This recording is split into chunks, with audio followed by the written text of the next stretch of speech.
research presentations, applied information. Here's a postcard. I'll put some in the back of the room later. Thank you, David. Okay, we have a great panel. We're going to present some great ideas, diverse opinions about the best way to move forward with broadband competition. To introduce the panel, our moderator, Dave Burstein, is the editor of DSL Prime. I think you've already met him today. Here, Dave. I'm just another geek. We decided that what you're interested in is what we're here for, that we don't want to lecture at you. There are plenty of other places people can lecture, so we're going to keep everything very short and then open it up. And hopefully you have questions, because I don't want to use the ones I've prepared. I think we agreed that, Rob, you were going to be first? No, the other Rob. Bob is going to be first. Bob knows more about competition in telecom probably than anybody in this room, even though I recognize some old pros. Way back when, Teleport was possibly the first big CLEC, managed to make it possible to compete with AT&T. He did very well, went on to the FCC, is now at CIT Columbia. When Blair Levin was sick and tired of hearing a pile of lies from the usual sources about what was going on, he asked Columbia to do some research. What was actually going on? What was the data? What did we have in broadband? And what are we going to see soon? So Bob and Ivy Young, and I helped out a little bit, put together something called Broadband in America, which, as far as I'm concerned, is the most accurate survey of what's actually happened in broadband to date. Bob, it's yours. Or you want to introduce the other panelists? Oh, okay. Jody Griffin, to his right, is out of public knowledge, the invaluable and essential public advocacy. She's been working on the 5 fundamental rules for how policy should go, which, to my utter amazement, Julius Janikowski picked up almost verbatim from what she and her co-workers wrote. She's been coming out of other things like the music business, but she's now in the heart of broadband policy. She's the only one on this panel who hasn't been doing this for far too long. Jeff Eisenach is the principal at Navigant Economics, or? Yep. Yeah. Making him one of the senior consultants in DC in the middle of everything for the last 10 years.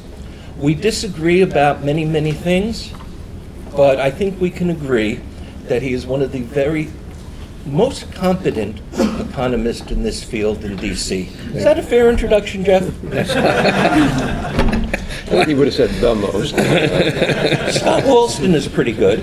Scott's pretty good. I don't know anybody else in DC who's any good. I'll take high praise when it's offered. And I'm happy to give it. It takes an awful lot of work to go into his stuff and figure out where he went wrong. And he'll tell me where I went wrong very freely.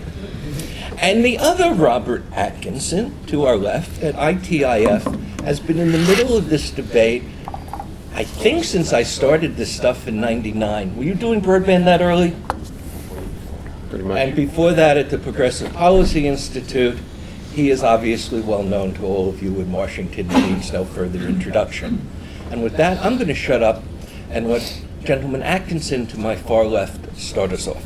Pass down the mouse that is temperamental. Let's see how this works. If you squeeze it hard enough, it'll squeak. You know you've got a success. Okay, let's see. No, just press it for 1 second, Bob. Press it for 1 second. Let go. It's still flashing red. Press it again and let go. Why don't you use the turn that one off. switch mics? Why don't you use that one, middle one there? There you go. All right. I turn this one on, I'll turn that one off. Thank you very much, Dave, and thank you, ISOC, for the invitation to speak here this morning.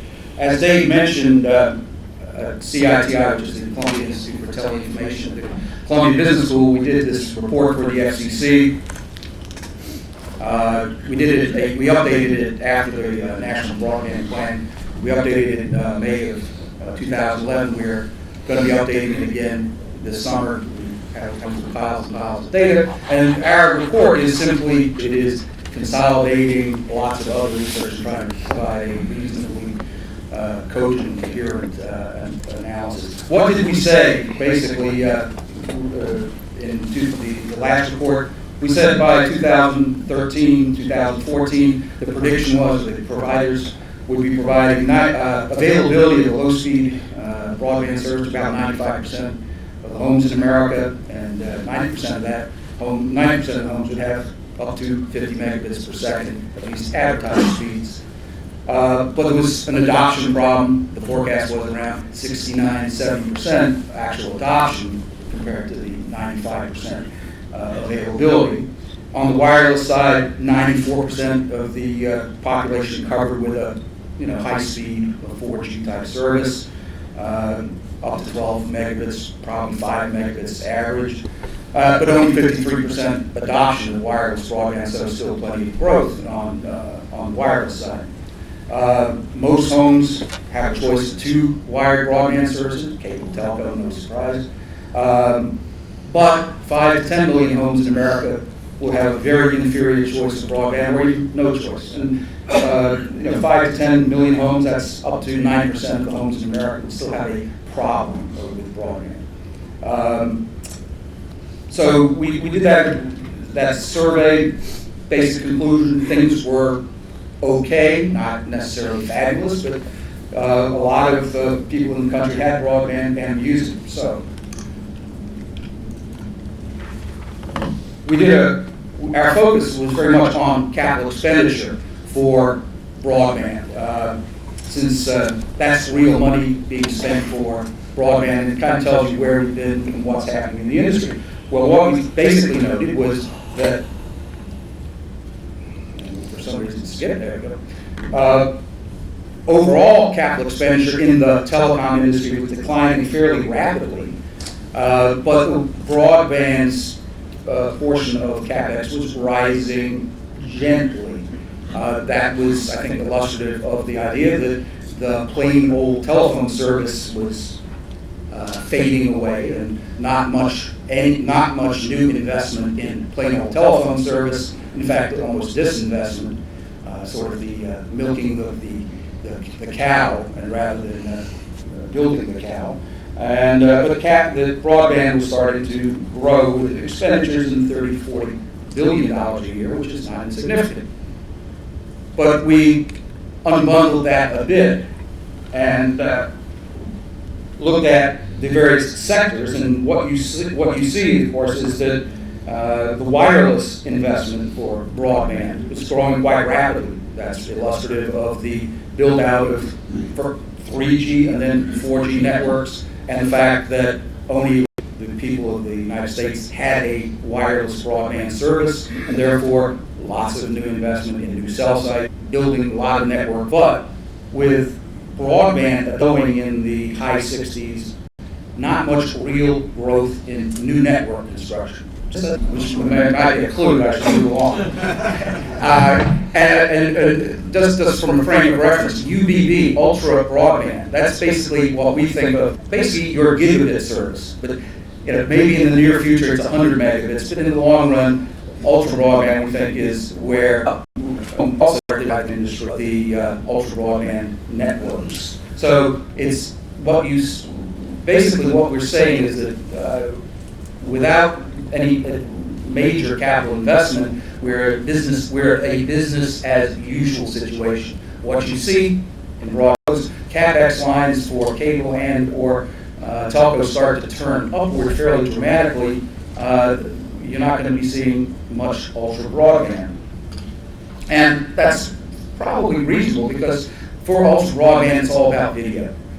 You don't need gigabits if you're just doing non-video applications. It's the video services that are the big users of hot bandwidth, and there's a new television service on the horizon, 4G, 8G TV, Super TV, which will require huge amounts of bandwidth. That may be the trigger for a ubiquitous ultra broadband service to the network, to the consumers, but until you have a lot of video, you don't really need ultra broadband at this stage. Now, there's a big debate about whether wireless services and competitive or complementary. And in the current world, of relatively low-speed broadband.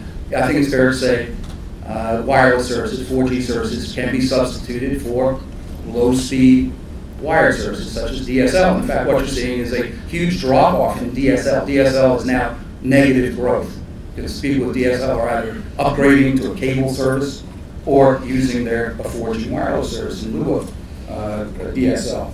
But beyond, if you're thinking of ultra broadband as 100 megabits to a gigabit, is wireless actually a competitive service, or is it literally a mobile service in the ultra broadband world? My personal guess is wireless is a complementary service in ultra broadband and not competitive, simply because of the bandwidth requirements and the always-on nature of video, particularly if it's being used for basic entertainment video. So I think we're at in a sense, beginning to see a fork in the road of the business. You have basic low-speed broadband, pretty ubiquitous already today, ubiquitous for the future, but the beginnings of a takeoff, and I think the Google Fiber, for example, is an interesting precursor of where the ultra broadband is going to start to take off in the next, let's say, within the next 5 years. And at that point, what do you have, competition, or do you have something else for ultra broadband? And I think part of the question is ultra broadband going to be competitive, regulated, a monopoly, or something else? I almost did a Marco Rubio there. And the answer, of course, is it'll be all those things. Because the big question for ultra broadband, the next generation of high speed is, well, this graph didn't transmit. Too bad. What it shows is, didn't print out either. What it shows is a graph of density and density, let's call it density on the vertical axis, and the number of networks on the horizontal axis, and in the lower right-hand corner where there's density and low of population, you could have multiple networks, and where you have in the upper right-hand corner where you have very low density, you have zero or no networks. And it's not a very original concept. The fact is networks and the viability, economic viability of telecom networks are related quite closely to obviously the cost of building it, and a big part of the cost of building it is population density, or the economic viability is population density. And so the question, of course, is in some markets like Manhattan, New York, very dense, very rich, you could expect multiple networks. You can, in fact, have them. In other parts of the country, we know that there are parts of this country that have no broadband networks today because they are very low density in difficult geographic areas, mountains, etc. And so you don't get the economic viability. And is there a business case for multiple ultra broadband networks? It depends. There is no single answer. It will depend on each market. How much demand will there be? Right now, there's really no demand for ultra broadband. Google's playing around with it, a number of municipal networks playing around with it. No obvious demand for gigabit service, but I absolutely believe that eventually everybody will expect and have a 1 gigabit service in the way that they today expect at least a 5 or 10 gigabit service. But how much of that is the revenue goes to the network operator versus the content, who knows? Density and market topography, critical. Easy to build network on Long Island, New York, where it's sandy soil, versus Rocky Mountains, where it's just terrible topography. Is it an incremental upgrade? The strength of the cable TV industry is it only really costs a cable company about $100 to put a new broadband subscriber on an existing cable TV network. So it's a very low cost, which is why cable TV is doing very, very well in the broadband business. It doesn't cost much to provide broadband service on an incremental basis. Google is going greenfield and is spending, 15, 18 millions and millions of dollars to build a network, 84 million, I think it is, in Kansas City on a greenfield basis, and no obvious business case yet for that investment. We'll see. And then competition. How do you divide up that demand and the revenues that go with it? And is there going to be a big driver for customers who sign up for this ultra broadband service? So is it a business case that has to be done for each market? And different circumstances. You all know Manhattan, New York, rich, dense, as I mentioned. There's Manhattan, Nevada, in the middle of nowhere. And literally, it's got half the per capita income of Manhattan, New York, almost one person per square mile instead of 69 or 67,000 people per square mile. The result of those different circumstances is they have very different telecom attributes. You don't even have cell phone service in Manhattan, Nevada, although most of the residents have a cell phone, because Manhattan, Nevada is in the bottom of a box canyon. The road leads out of town to a highway, and the nearest Walmart's 40 miles away. Nearest grocery store is 20 miles away. And so they have cell phones for when they're on the road, because it's good cell phone coverage on the highway, down at the end of the box canyon. But it's a very different situation. And the very idea that the same regulatory policy is going to work very well in Manhattan, Nevada, and in Manhattan, New York at the same time is laughable. Because the circumstances are so different. You don't even, if you have no broadband in Manhattan, Nevada, then you have just a totally different situation than Manhattan, New York, where you've got real competition. And so you just, between the Manhattan, Nevada, and Manhattan, New York, you can probably plot every community in America in terms of the amount of competition, the possibility of competition, and how to regulate in those markets is I think, going to be a real challenge. Because circumstances are going to be so dramatically different in those two markets that you can't have the same policy being optimal in both markets. The internet is a pretty dynamic business. The telecom network is maybe less dynamic, but it's still under development, particularly the ultra broadband. So I look at the situation, it is stupid, frankly, to try to regulate a dynamic, still infant industry with some national static law and regulation, so that a rule that applies and makes a lot of sense for Manhattan, New York, i.e. little or no regulation,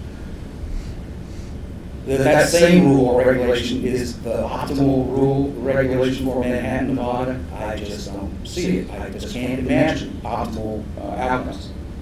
My personal view is that the better solution is to actually regulate or not regulate based on the circumstances of the time, of the moment in each market. So if you've got a lot of competition, you don't have to regulate. If you have no competition, in fact, if you have no network, the government's going to have to get in it, maybe get in there and build the network, or create a regulatory framework so at least one provider will provide between those sequences. Different circumstances will apply. It's a challenge for regulation and for law to be dynamically adaptive. And that's the challenge for policymakers, to figure out a system of regulation that is dynamically adaptable to the specific circumstances. If we could do that, then you could have an optimal solution for every market in America, rather than trying to have one size fits all, which just doesn't work, or it certainly won't be optimal. So, my conclusion. It's time. There's my conclusion. We need circumstantial regulation rather than static regulation, and change regulation as circumstances change. Thank you. We have just heard from Robert Atkinson, and Jordan, we're could you about pass to hear the- from Robert Atkinson. Yeah, well, the big difference is he's C and I'm D. That should clarify it all. Well, thank you. I want to thank the ISOC for having me. So I'm going to make a really simple point, which was Dave mentioned I was doing telecom policy back in the 90s. Back in the 90s, it was a good business to be in because it was pretty technocratic, arguing over facts largely. today. It's anti-technocratic, it's largely ideological and highly politicized in a small p way. And so there's two big visions for broadband right now. There's sort of what you call the status quo vision, which is the current framework, which is largely about modest or limited regulation, smart role for government on things like helping with universal service and adoption and things like that, and opening up spectrum, and largely relying on market competition to drive this. And another vision, which is saying that we don't have enough competition, we need much, much more competition. And for some of those people in that debate, that we really shouldn't even have privately owned networks, that this is sort of a back to the future populist era view, that really these are inherently public goods, we need publicly owned networks. Now, if you're in that latter camp, you have to make a very compelling case to overturn the status quo policy regime. And what is that case that you would make? That case is essentially that the current status quo policy regime is failing to provide Americans with good broadband in terms of deployment, adoption, price, and speed. How would you do that? Well, you can't really do that just looking at ourselves. Is our speeds good enough? Hey, I don't know. Are our prices good enough? I don't know. You have to look internationally, and that's what people do. So I want to talk just very quickly about what do we know internationally about that, and when you look at that, which side you end up on. The current system's working pretty well with some tweaks, or we need to radically overthrow that system and replace it with one that's much more government intervention. This is a report we recently did that went through all that. Okay. Basically, again, assessing U.S. broadband health, we've got to look at 4 dimensions. Deployment, that means the networks itself. Adoption, meaning how many people subscribe. What are the price they pay, and what is the speed? What are the speeds they get? When you look at deployment, I think one of the mistakes a lot of people make, they talk about adoption, and then they can, we have terrible networks because we only have 70% adoption. It's not really the right question. The right question is how are our networks? We actually have the 3rd best deployed network system in the world. I pressed the wrong button here. Wait a minute here. There we go.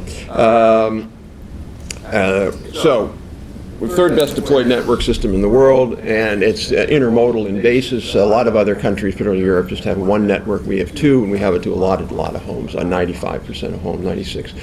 Now, the next question is adoption. Everybody says, oh, we have low adoption. But why do we have low adoption? We have low adoption for one reason, and that's that we have about, with the exception of Mexico and maybe Greece, we have about the lowest percentage of Americans who own a computer. Now, I don't know about you, but I really am not going to get broadband at home just because I think it's a cool thing if I don't have a device to use it on. It's like buying a refrigerator without electricity. Now, if you look at this, which is what's the adoption rate for people who have a computer at home, you find that we're very close to the top. We're 4 percentage points away from the real leaders. So that's the problem in America. It's computer adoption, and that's a proxy really for digital literacy, interest. There's just a lot more. We have a much higher share of the U.S. population who are low income compared to other countries. We have a much higher share of American population with low levels of literacy. We just have a tougher demographic environment in which to get to universality. Bob also mentioned wireless. We lead the world in LTE wireless adoption right now, which is obviously a great thing. Speed. You hear sometimes that we're 22nd in speed. Well, we were, but we're not. That was about 5 years ago. Actually, our networks have increased their speeds faster than many, many other places. And what you find now is that American speeds, average network American speeds is 29. Yeah, there are some countries that are ahead, but we have actually increased our network speeds faster. We're actually about the 7th fastest growth of network speeds in the world in the last 5 years. So yeah, we're not Korea, we're not Japan, which if you've been to Korea or Japan, you'll know. France and Germany. It's in the report, and I don't remember what they are. I think we're faster than France and Germany, but I'll have to look and see, so I can do that after I finish. Price. You hear a lot about the fact that we have high prices in the U.S. Actually, what we have in the U.S., and I'm just really skipping through this fast because I'm supposed to stick to 5 minutes. We actually have the second. This is Yochai Benkler study from Yale. We have the second lowest introductory price in the OECD. So if you just want kind of basic broadband, a meg or 2, you can get the second lowest price in the OECD. So this notion that low-income people are not adopting broadband because of somehow a failure of our network prices, that's just simply wrong. Now what you see is that our prices at the high end, in terms of speeds, tend to be higher. So we actually have progressive pricing. Other countries' prices are flat. We tend to have progressive pricing. Now why is that? It's not profits. Everybody says, oh, well, profits are the reason the prices for a 30 megabit connection in the U.S. are far higher than they are in France. It's not profits. Actually, French broadband profits are significantly higher. In fact, one of the darlings of the CLEC movement that everybody cites is a company called Free in Europe. Free profits are actually one of the highest profits you can find in a broadband provider, and that's because they make interconnection fees on VoIP calls. So it's not profits. What are the factors for price? It's high costs. Let's get real.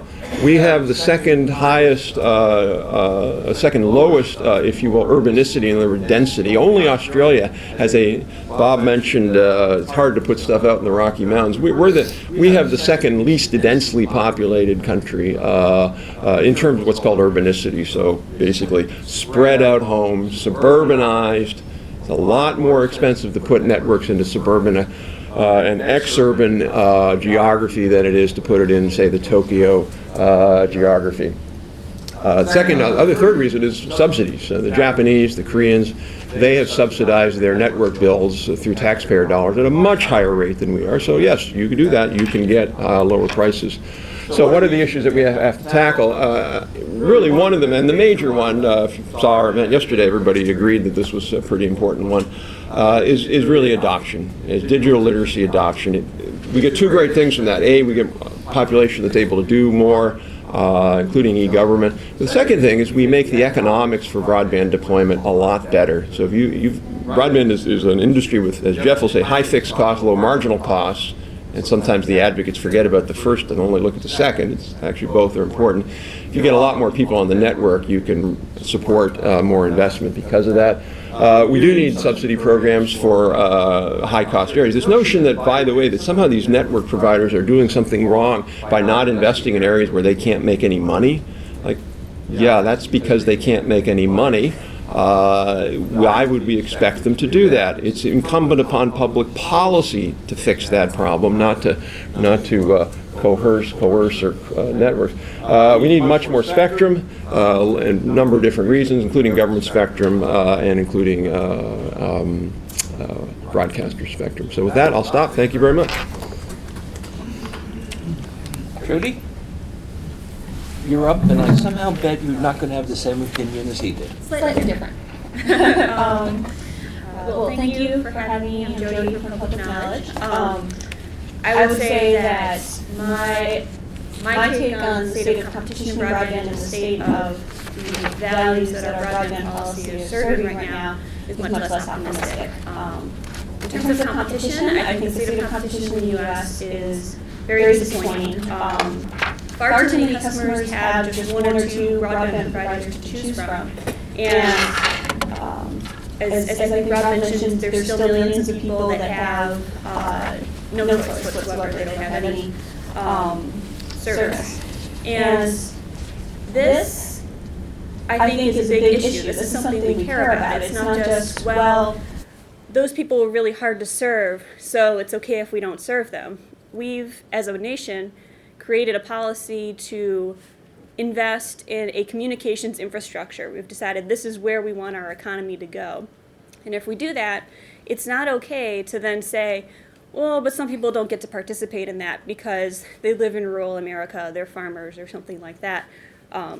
We've decided that this is where we want our nation to go, and it is then incumbent on us to make sure that our entire nation gets there. And it's not just for the rich people, it's not just for the people who live in suburbs of cities.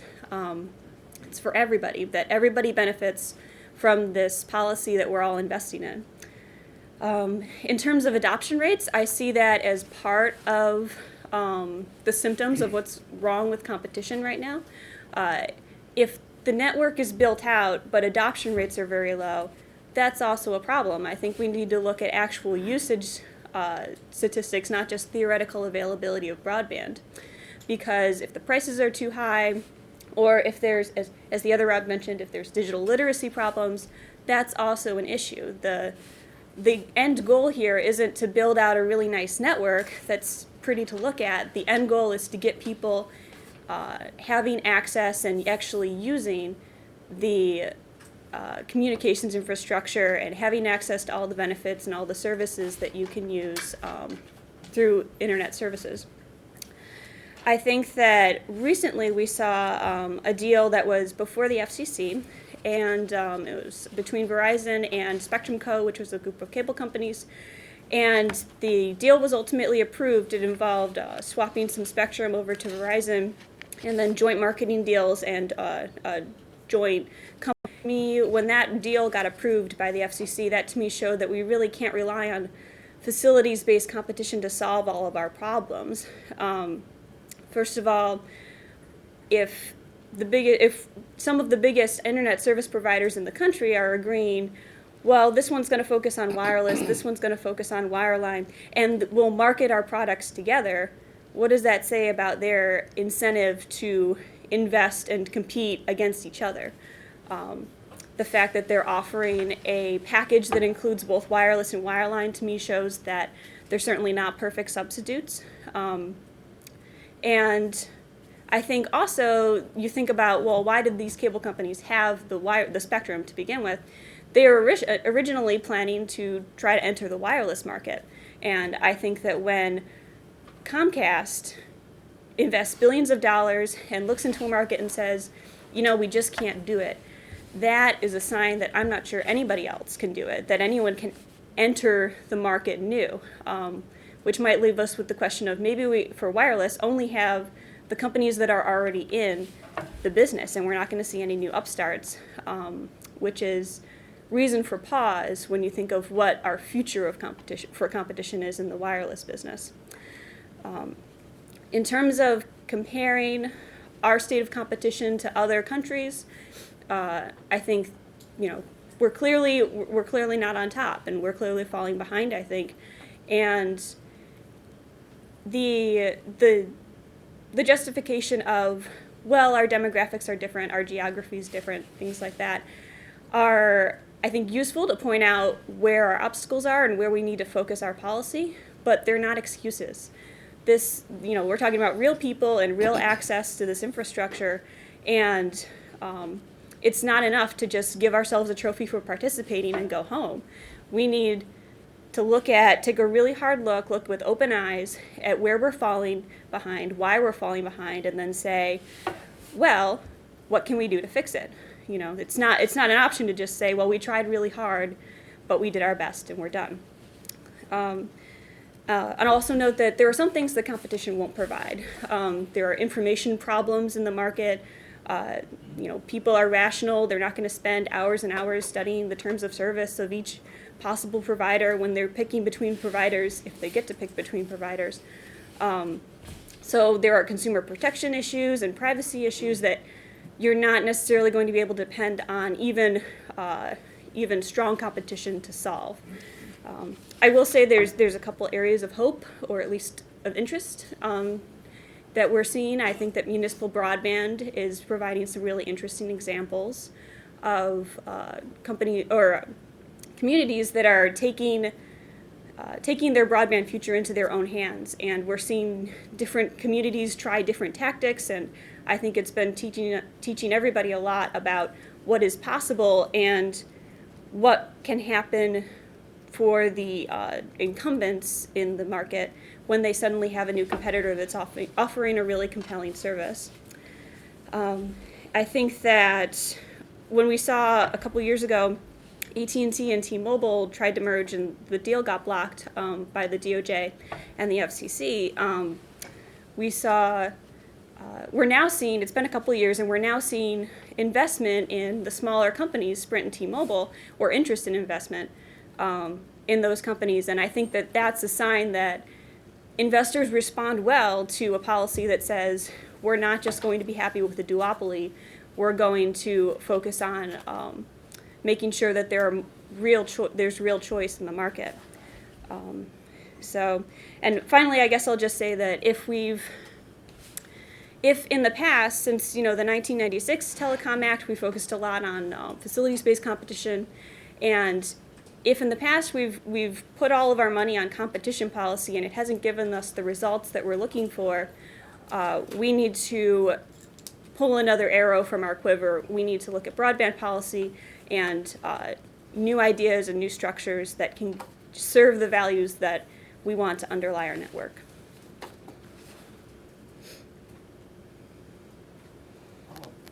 My turn. Before I go to Jeff, we just heard one person say that we've got attractive prices and we're pretty good shape, and one person say we should be much better.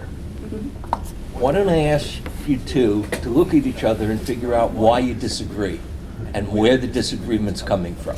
You're both intelligent people who've thought about this a lot. Why are you?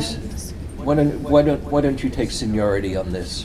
And why do you think she sees it differently than you do? Well, I'm not going to speculate why Jody sees it differently than I do. I think when you do look at the data, though, unless you want to challenge Yochai Benkler's analysis, Yochai Benkler at Yale, who I guess I would put him on the left side of the political spectrum, on the more government involvement side of the debate on that, and according to his data, we rank second in terms of prices for entry-level broadband. Now, if you're, maybe Jody and I differ in the sense that if I'm somebody who doesn't really know the internet all that well, I'm not an ISOC member yet, and I don't program my own computers, I'm probably pretty happy with a meg or two to start with to kind of get my feet wet, and then I'll upgrade a little later. And if I can pay the second lowest prices in the world to do that, I'm pretty happy. I think that's not a bad situation we have. Okay. I don't know why Yochai made the mistake that he's quoting. The only way that Yochai could come to any conclusion, anything like that, is by looking at temporary 12-month offers. The actual numbers we'll get to later, but we're much higher on most things, and we'll get to the numbers when we have some time. David, just one quick point on that. If you look at a recent study by New America on where they compared prices to other countries, that's the study that did that. They compared European short-term prices. So, and you go to a provider, first year your price is X, and next year your price is X times something, to American long-term prices, in order to specifically show that U.S. prices were higher. So I don't think Yochai does that. I do know that New America did that, but they did it the opposite direction to make America look worse. I have the data, but it's not my chance. You want to answer him, or should we just go to Jeff now and we'll come back? A couple quick thoughts. I think one possible issue would be, what do you mean by entry-level service? The most recent FCC report was using 1 to 5 megabits per second as the qualifier for entry-level service, and that the report came out in August 2012 that found that the U.S. was 14th. I've seen other reports that used a couple hundred kilobits per second as the entry-level service and found that the U.S. was higher. I don't think that it's it's not a 14th in what? 14th. I think they were 14th in speed, or I'm sorry, 14th in pricing for the speed, for the 1 to 5 megabits per second. So I don't think it's a point of pride to say that, well, we're really strong on the really low quality service. And I'd say perhaps the other difference would be that there's a difference between just looking at the numbers and looking at the numbers and then asking, are they serving the values we want them to serve? And if not, what can we do? It could go on forever arguing numbers when we don't have them in front of us, but in a few minutes I'm going to recognize Link Holing of Verizon, who knows what the prices are, and we'll have some hard data. So I'm going to cut this off there. I think some people will be surprised at what the prices are now. Jeff, we've kept you out of the discussion so far. Yeah, so are you going to moderate or speak? Because I could moderate and you could speak. We can switch. I just handed it over to you. Okay. I'll go forward. So let me start two things. First of all, I'm here in my capacity as a visiting scholar at the American Enterprise Institute, where I lead our program on technology and competition. And we tend to take a dynamic view of the internet and of technology industries in general, a Schumpeterian view, if you will, one in which creative destruction plays an important role. And I think if you look at the history of the internet and the history of the telecommunications infrastructure recently, that you find those phenomena being very important.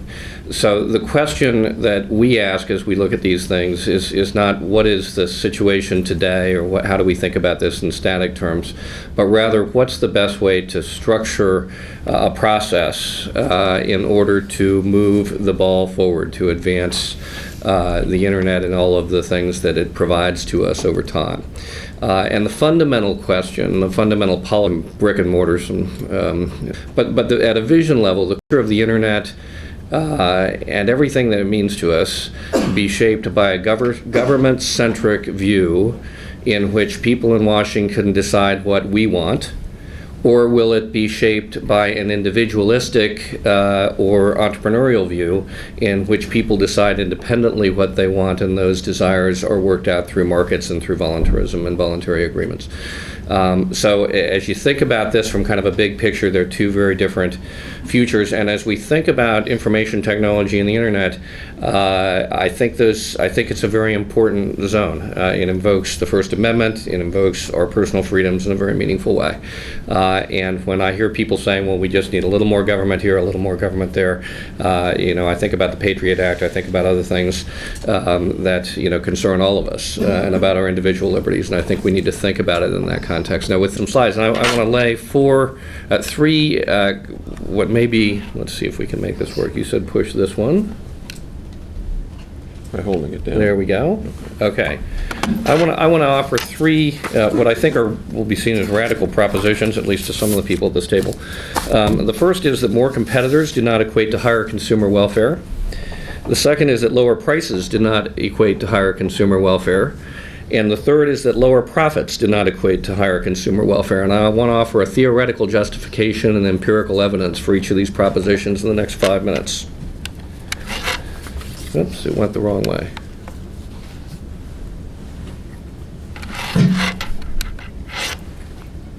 I got the magic finger. You can be my magic guy. So first of all, more competitors do not equate to higher consumer welfare. There are a lot of reasons for this, right? That there's some optimal number of competitors. It may be that one is too few. A monopolist will act like a monopolist. It'll set prices too high and quantities too low. So we'd always like to have markets where we've got more than one competitor. But it's also true that in markets with economies of scale or scope, where they're either scale economies, declining costs on the basis of volume, or scope economies, meaning vertical integration creates efficiencies, wherever you have circumstances where there are economies of scale and scope, it's also true that you can have too many competitors, too many firms in the market, and that raises costs, right? And it also means that nobody in the market can earn sufficient profits in order to be successful and invest going forward. And coming back to this dynamic point, is there any evidence that this is the case, and is there any evidence that policy affects the number of competitors in ways that are good or bad? Well, in Europe, which is kind of held up as the model for what U.S. policy could or should be by a lot of people, some of the folks up here, which is really focused on an unbundling focused approach. Let's go to the next one.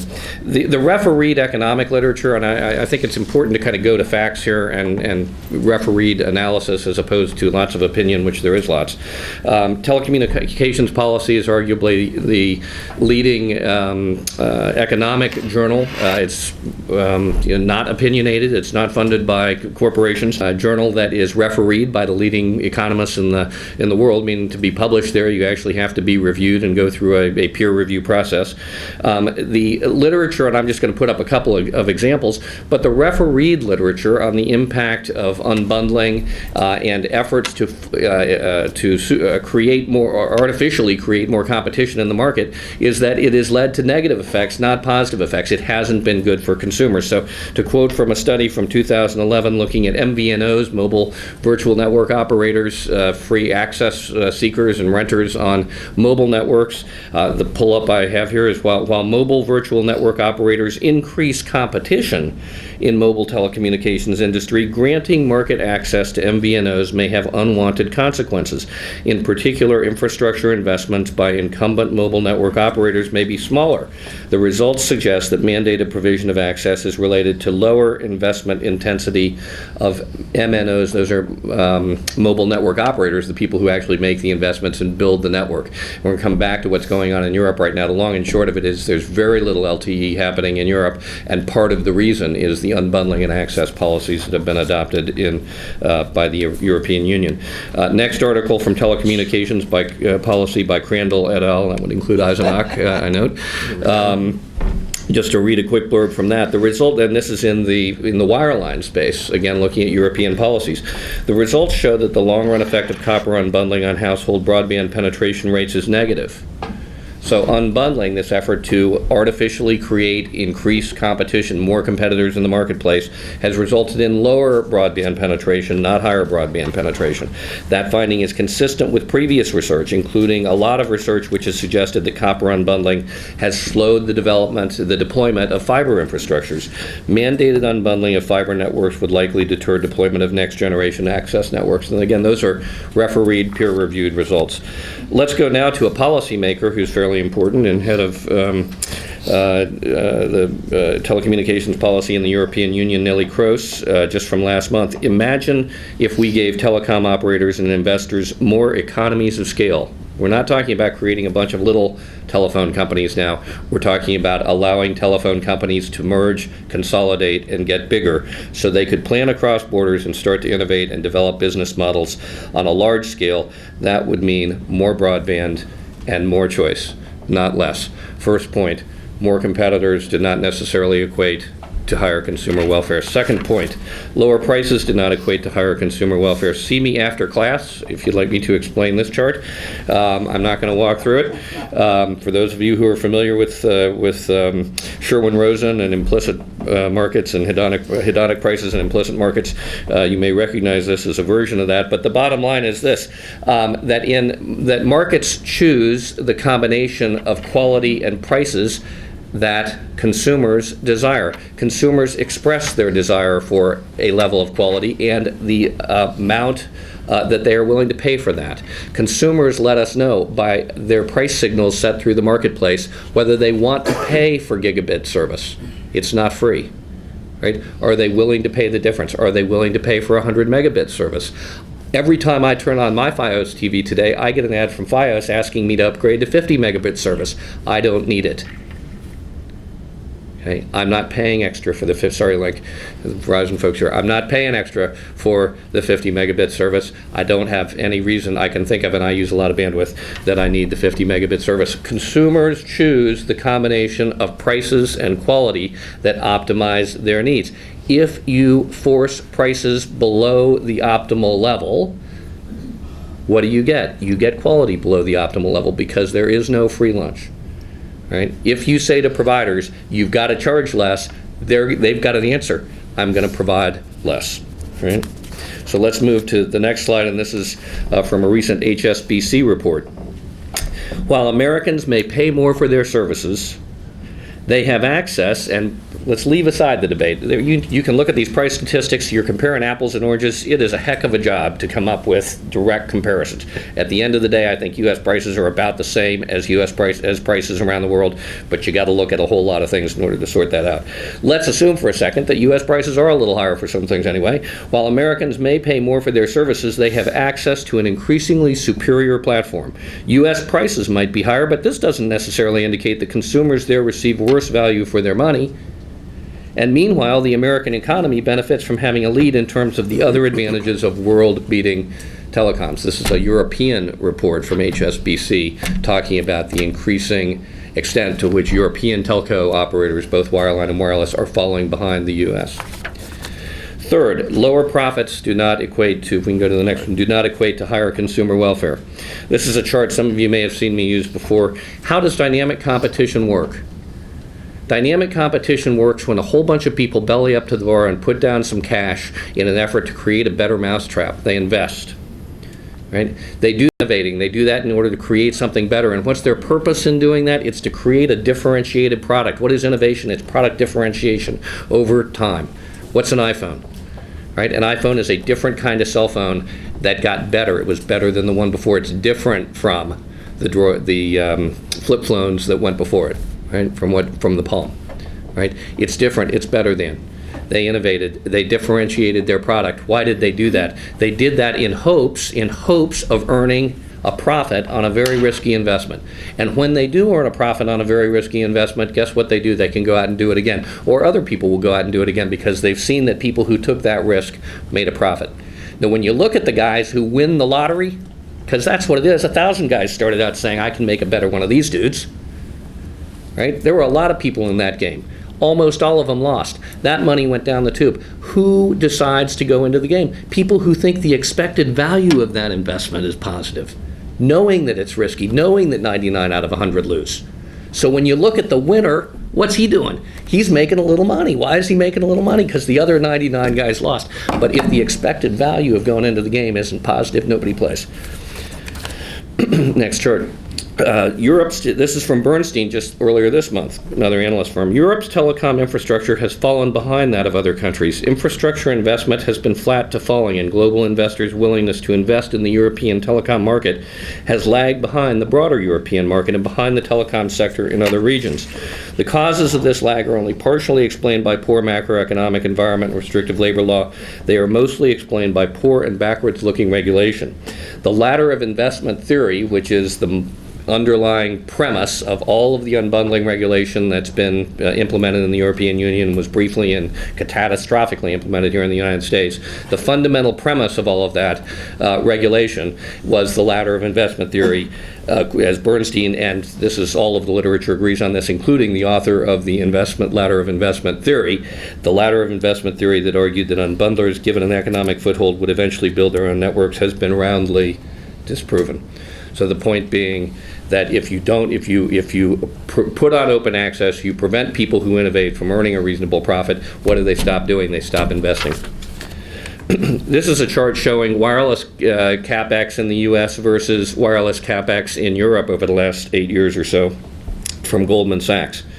This is what happens when you overregulate the wireless sector. You get no LTE rollout. There is virtually no LTE rollout in Europe. In Austria, they have 272 LTE subscribers. And in most of Europe, no LTE at all. Germany has just recently got some spectrum in the market and is beginning to roll out. But if you look at capex in Europe versus the U.S. over the past 8 years, you see that in the United States market, we have invested at a very rapid pace. Elsewhere, not so much. Let's come back to Nelly Kroes, the head of telecom policy in the European Union. We have some decisions coming up. This is from late last year. We'd better get it right for the sake of our competitive future. Other places in the world have taken these decisions. They were pressing ahead with high-speed internet, pouring massive investments into networks. This year alone, China is installing 35 million fiber connections. Japan already has over 20 million. In the U.S., high-speed networks now pass more than 80% of homes, a figure that quadrupled in 3 years. What happened to U.S. failure? I thought we were 22nd in the world, not according to the head of telecommunications policy in Europe.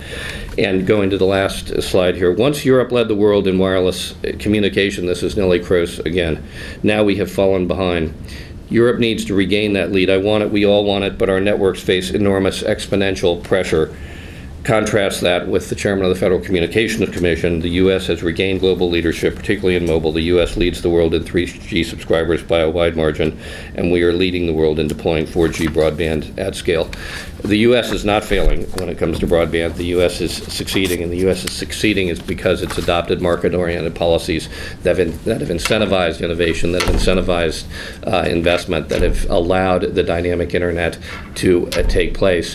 What we ought to be doing is not going back to a regulatory regime which has failed everywhere it's been put in place around the world. Instead, we ought to be going forward with the approach that we've taken and following FTC Commissioner Josh Wright's suggestion from earlier this week, which is to allow antitrust policy rather than regulation to govern the infrastructure as well as the rest of the internet ecosystem. Okay, I wanted to recognize a couple of folks who are here who have helped out. Link, stand up a second. Link knows more about this than most of the folks in the panel. He's actually an engineer, not an economist or a lawyer. Actually not an engineer. Aren't you? He just seems like You it. think I am? I apologize for my mistake and crediting you for skills that you don't have. Biology major originally, so I know something about that work, but those are the. He certainly knows something about Ecosystems. And I learned Okay. telecommunications on the Hill, so I worked in communications possible. After we let you guys get some questions in, we'll find out from the guy from Verizon what they're actually charging, and we can do some comparisons. I just pulled up the numbers from British Telecom and France Telecom so that we have some current numbers on that. Did I see Nelson here? Stand up as well. Active member of the Internet Society, among other things. Once upon a time, did not do the actual work to create the internet, and that his boss did not create. In the middle of an awful lot of this stuff. Sorry, that's for the audience. Okay, now, that fellow who just spoke over there is Paul Brigner, also of the Internet Society. What's your Internet Society title?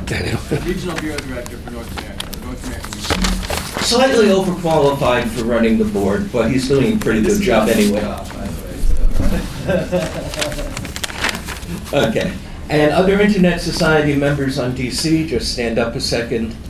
The Internet Society is far more important in the world policy stuff than it would appear in DC. There has been a decision by a lot of people, we want a multi-stakeholder model. The Internet Society looks more like multi-stakeholder than anybody else. It is very well funded compared to any other non-NGO, non-government organization. As I think you could tell me if you had to try to raise the funds to go to WTPF in Geneva in 2 weeks, what it would take. They have enormous potential to do the things that many of us believe in. And if you care about these policy issues, it's the easiest way to get involved almost immediately on an international level, and it's great. Okay, apologies for how long the people spoke. They were asked for 5 minutes. Let me go to you guys. What have you heard today that you want to raise a question about? Do introduce yourself, because only some of us know you. I should have introduced you. Henning Schultz-Winning. So I have 2 questions on the broadband pricing in particular. It's not actually working. Henning is being modest. He's had a few positions at Columbia University in the FCC, and he definitely is an engineer. In fact, he's a world-class engineer before he got grabbed into policy. The mic doesn't work in the room, but it's working in the live, so speak up. Oh, okay. Hold a stick in your hand. So I have a few questions on the pricing one, because we had difficulty. We looked at the ITEF report. We had some difficulty identifying what service that was actually used for that. I looked at Arlington, Virginia last night, which is not Nevada, and that. The only offerings that I could find was no DSL anymore. The incumbent local exchange carrier is apparently no longer offering that. And the lowest entry cost was around $45 for a 3 megabit service for the first year. I looked at Livermore, California, a place that I've lived as well. The lowest entry level DSL service I could get was $28 a month for 1 megabit. There was no lower service offered. So there may be some low price service. A bunch of us just have had difficulty actually finding it as a available offering on a large scale in that. And I'm not talking rural areas here, I'm talking suburbs, city areas, and so on. So I'm curious as to, it might be helpful to have a more traceable origin, particularly in the low end, since that's been a subject of a lot of debate. Yeah. The second one I wanted to raise is we obviously have been involved in the Measurement Broadband America project, and the numbers on access speed of being close to 30 megabits, that seems hard to square with the distribution of DSL, which just theoretically can't get there. We have roughly still significant fraction, I forget, 40% or so DSL. So even if you had a lot of cable, how one can get to 30 megabits seems just a little hard to imagine. So I'm curious. I know it's been in the Akamai report, but peak speeds are difficult to measure for a variety of reasons because they're subject to bunching. So I'd be curious as to how we can square those facts with other reports. Any particulars on the data that he's asking there? Price of Verizon and Comcast here in DC for broadband, for example, and speed, average speed? Well, a couple things. One, on that one, I would suggest you ask Yokai that because it's his study. So we are citing his study, and that's what he has said in a academic study.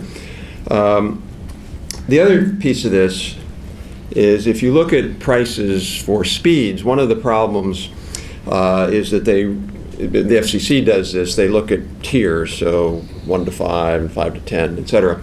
And that's advertised speed.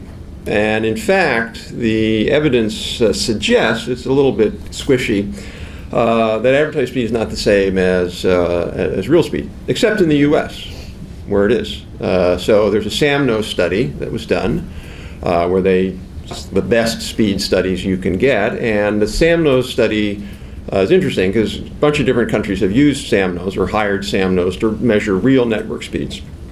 And one of them is the UK. And what the UK just recently announced several months ago was that the SAMNO speeds that were shown compared to the advertised speeds of their networks were much, much lower. I mean, much, much lower, like 50%. To the point where Ofcom now, I believe, started a proceeding to dig into that and say you've got to readjust what your advertised speeds are. That was not the case in the US, where actually some of our advertised speeds were actually lower than real speeds. So companies were providing even higher speeds, but on net, they were pretty close. So that's one of the problems with comparing speeds. You're really, in most countries, you're comparing advertised speeds, which are actually lower. The other interesting thing, SAMNOS has done this in other countries, and other countries have refused to publish the results, which I find a little dubious. So that's one thing. Second thing about speeds, which I just go back to, is if you believe, if you believe that prices are high in the US, there's really only two answers for that if that's the case. And I'm happy to acknowledge that particularly at higher speeds, say 40 megs, that we're not the lowest price. There's only two possible answers to that. Either profits are higher or costs are higher, okay? No, we could be inefficient. We could be cross-subsidizing. That would be costs are higher. We could be trying to push everybody to buying triple play instead of just buying broadband. No, that would be costs are higher. And the other would be profits are higher. So those are the only two possible explanations. Now, costs could be higher because of two factors, David. One is inefficiency. So for some reason, we are saddled with really stupid companies in America. The other companies, their CEOs are like, our job is to be efficient so we can make high profits. In the US, the CEO's job is like, we don't really care about efficiency because we don't really need to make profits. My point here is, being flip, is it cannot be efficiency, okay? Because they have every incentive in the world to not be inefficient. So it has to be either that we have higher profits or higher costs. Okay? Everybody agree? There's no other way to get higher prices than that. So now, what are the profits in broadband? The profits in the U.S. broadband, according to Mike is here from Bloomberg, according to the Bloomberg analysis, the average profits in European broadband are about 4 times higher than the average profits of broadband providers in America. So just on the face of it, it suggests profits are not the reason for high prices. And by the way, even if they were, let's just say it's the flip side, which it isn't. Our profits are lower than Europe. But even if it were, what you're talking about is the difference of $1 or $2 a month, which, by the way, it isn't. It isn't. But if it were, you're talking $1 or $2 a month difference. So profits are not the problem. It fundamentally is costs. And I will challenge anybody. You go to France and you go, oh, people talk about Free, what a wonderful company Free is. You look and see where Free is. Free is largely in Paris. They're in a few other big metropolitan areas where they're running fiber in the sewer. Anybody done the tour of the Paris sewer? It's a great thing. I can stand up in it. That's what they do because it is so unbelievably cheap, high density. You know, Europe doesn't even have any suburbs as far as I can tell. I'm kidding, of course. But you know, again, go out to Leesburg sometime, go on your iPhone or whatever, and then download a picture of Tokyo, and then you will know all the difference that you need to know. So I think on the by the way, last thing on the speed thing with the Akamai, again, I would ask Akamai. I mean, I think of all the speed data where you have a real availability, because I think Sam knows is really good, you just don't have availability. Real speed data with international availability. The Ookla data is not very good because it's the people who have problems go on Ookla, and the other point is the server the length is a lot shorter there, so speeds are higher. The best data are Akamai data, and again, I encourage you to go and look at the Akamai reports. That's what we use. We've talked in depth with the Akamai people. If you look at Richard's blog yesterday on the new Akamai data, I encourage you to look at that. So, you know, if you want to criticize Akamai, feel free. I'm not an engineer. I don't know, but they look like they're pretty good. And when you do that, we're actually in the top 10. Okay. Let's keep it in the audience coming from. I have a question. Sir. Okay. We listened to a pretty good shredding of unbundling. I want to put this question to Jody and Bob Atkinson. Does unbundling necessarily lead to lower capital expenditures and less competition? Are there cases where the reverse is true? Today. Well, Today, 2013. Or last week or next week? I can only answer that from a more historic point of view. I was with the first CLEC. And we, as a matter of corporate policy, said we don't want unbundling of the telephone network. We'll buy retail, but we don't want special pricing deals because we don't want to be reliant on a competitor. That's bad, a stupid business to be reliant on your principal competitor for part of your business. The Telecom Act of 1996 came along, mandated unbundling, and that destroyed the CLEC industry because it created the appearance of a lot of competitors, all based on an unbundling, mostly on an unbundling strategy that destroyed the entire business. So I find unbundling at cost-based to be very destructive because the CLEC industry, I think, died because of unbundling. Is that relevant to cable internet? Cable internet. Is that relevant to Comcast cables? Well, You were on the business side when you were doing that, and I Yeah, think the question's more about the residential side. And the policy? well, to get to, we were beginning residential telephone service, and we clearly needed to lease a copper loop to reach places off our fiber network. But as I said, we were quite happy to pay, we actually didn't mind paying the retail rate for it because that actually cost justified building fiber extension a whole lot quicker when you're paying full road for the lease element from the competitor. If you lease the services from the Bell company at 10% of the retail price, you could never make a rational business case to replace it with your own fiber. So I don't see how, I'm not sure how cable comes into that other than at some point, if cable has the only high-speed connection to a home, you will certainly find other companies demanding the unbundling of the cable network to allow their fiber network to reach a ubiquitous residential community at 100 megabits, 200 megabit speeds. So is there a valid public infrastructure argument? To unbundling? Looking at cable and access to homes that way? I think, I would say if the unbundling was at effectively retail price, at a high price, then I think that's actually a reasonable policy. Because presumably cable or the telco in my era was quite happy to lease us facilities at a high price because it's good business for them. And then the question is, does the high price justify an overbuild to the home? So is it a temporary means for building your market density, which you then overbuild? And that's the market check on abusive pricing of unbundling. If they overprice the unbundled element, then they effectively create the business case to be overbuilt and make their plant useless, or they lose the revenue. So there's a good market solution. Jody? Well, I think, so just to respond to the last point, if the alternative is, if we price too high, then maybe we'll make the other person create a whole new network. That's a very high price. It can get very high before you'd be convincing a competitor to invest in an entirely new infrastructure. And do we want consumers to have to pay for that gap? I think my answer is no. I don't think that's that's consumers paying for basically the foreclosure value of the incumbent being able, by which I mean the owner of the existing infrastructure, to the benefit that they get from keeping competitors out of the market, as opposed to the benefit they get for paying for the service they're providing to the competitor that's using their facilities. And just one note for a different type of bundle that we talked about a couple minutes ago, as from the perspective of consumers, I think that it was described as kind of just inefficiency, that it's due to this predatory pricing that happens because multiple services are bundled together, whether the consumer wants them or not, is just inefficiency that's due to the stupidity of a CEO.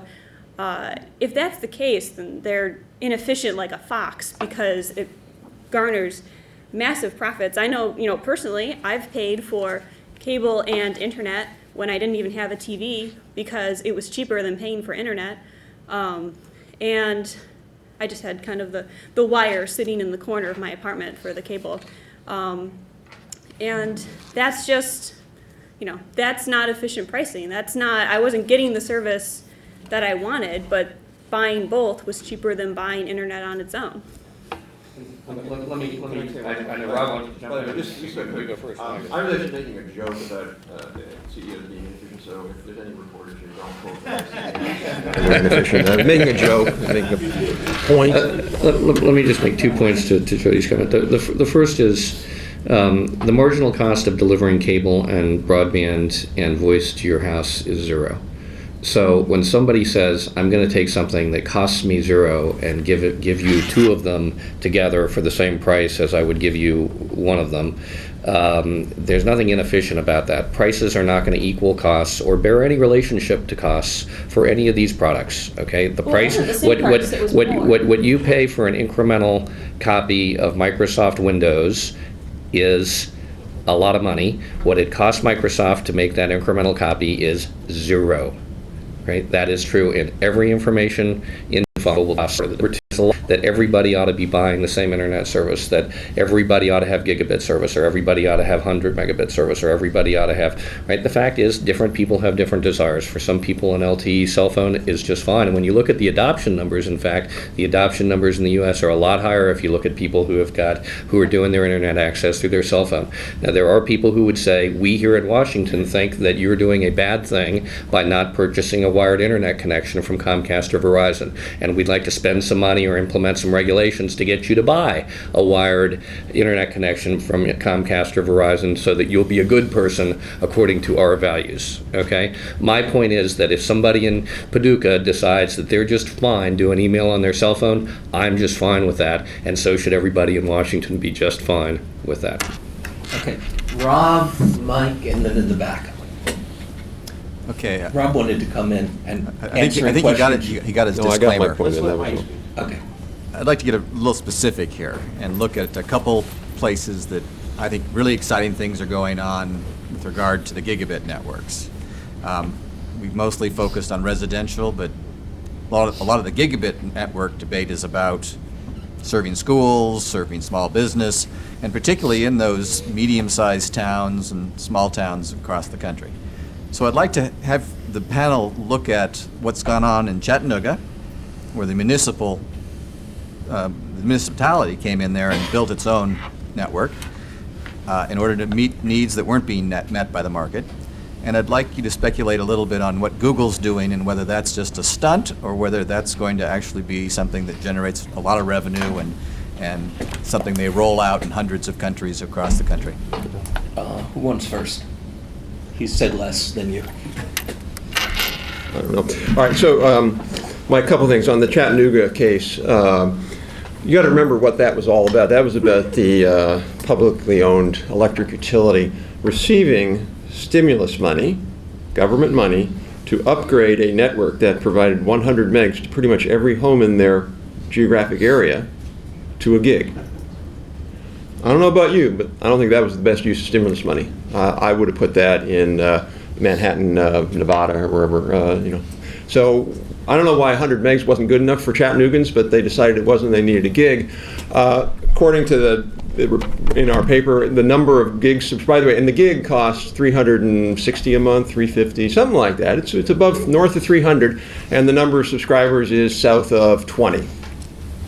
So to me, it's like somebody getting way ahead of the market. Now, I think there's a real value for what Blair Levin is doing in Gig U, which is about universities and test beds. So don't get me wrong, absolutely on a test bed basis, I think going forward with gig networks is a great thing. Expecting it on a commercial basis is not. Now, the Google thing, to me, the Google point exactly makes, I think, the point Jeff and I make. Google has gotten into a market without subsidies. They've gotten into a market where they think that they can do this on their own. There's no sort of unbundling requirements for them to do that, and they're going to go ahead and do it. And economically, when you're building a brand new network today, it makes sense to build a greenfield network. It makes sense to do a gig. The marginal cost of doing a gig versus 100 are minimal. So, but upgrading an existing network to a gig is not marginal. It's much more expensive. So any new networks that are going to get built, great, make them a gig. So I give a lot of credit to Google for doing this. It shows that the market's working and competition can happen. Let me add on Google, this quote, Bernstein Research put out a piece at the beginning of the month on Google and their conclusion. We remain skeptical that Google will find a scalable and economically feasible model to extend its build out to a large portion of the U.S. as costs will be substantial, regulatory and competitive barriers material, and in the end, the effort would have limited impact on the global trajectory of the business. Blah, blah.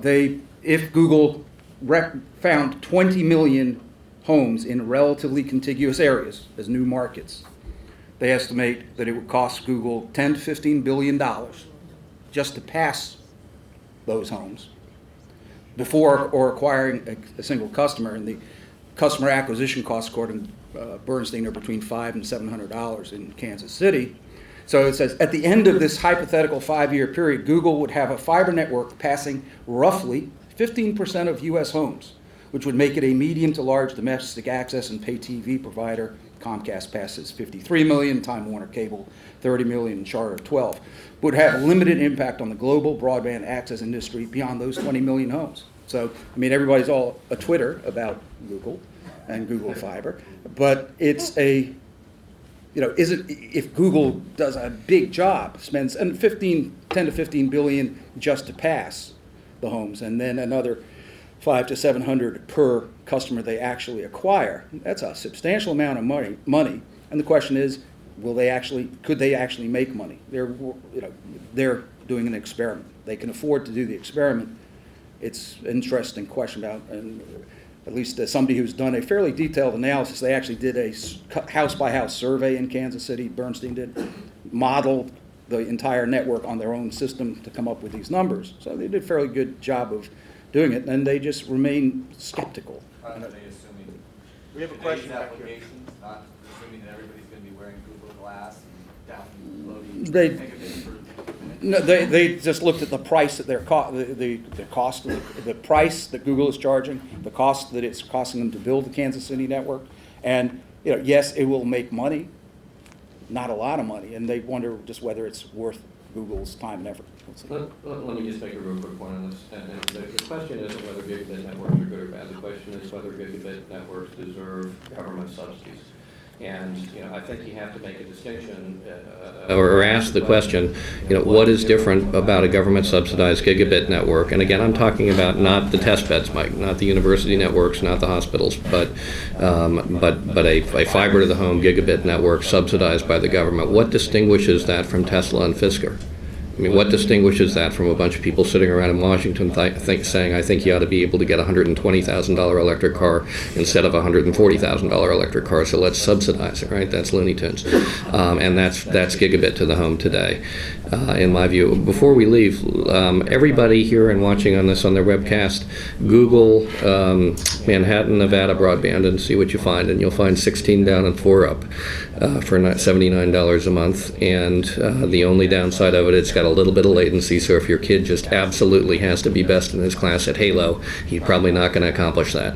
But short of that, it does everything that your cable modem service does right here in Arlington, Virginia. Who wants to say something? Can I just add a couple? So on Google Fiber, I think that it is a unique circumstance, but there are things to learn from it.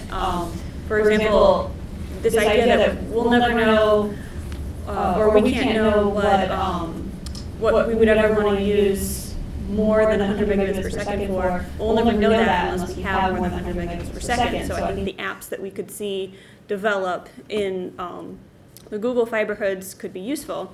I'm not sure I want to see that model go everywhere, if for no other reason than you see that they're picking out which neighborhoods they want. The neighborhoods have to commit to paying the price for the higher service before Google will build out.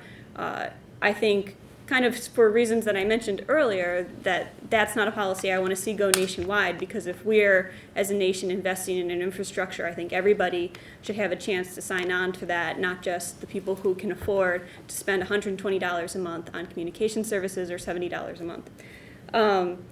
And one quick point on what you mentioned about latency. I think that one really important point about that would be latency is very important for VoIP. So if we're moving more towards a VoIP nature for our phone service, then latency in the network is going to be a big deal. Okay, we have a question in the back. Hi, I'm Lee Marie Thompson. I'm a member of the ISOC-DC, and a very interesting discussion this morning. And we've kind of talked about cost for the provider and pricing for the consumers, and we dabbled a little bit with the behavior of users, and with more users going mobile and access to broadband via mobile devices, what are some specific key policies that you'd like to see in place to address these types of behaviors that are coming from low-income, rural, and individuals that are not in cities? What kind of specific policies do you think need to be brought about or adjusted to address these types of behaviors? Thanks. Well, let me go first and focus on a couple things. First of all, I think it's important to remember we're spending $8 billion a year on the Connect America Fund and on subsidies for low-income consumers today. So we're not starting from zero. And I think before we start talking about, do we need to do more for rural builds and so forth, I think we ought to ask the question, more relative to what we're doing today, not more relative to zero. I don't know whether $8 billion is exactly the right number, but it's a long way from zero. This is in a country that can't land airplanes on time because we can't afford air traffic control centers. So let's just be careful what we're spending our money on a little bit.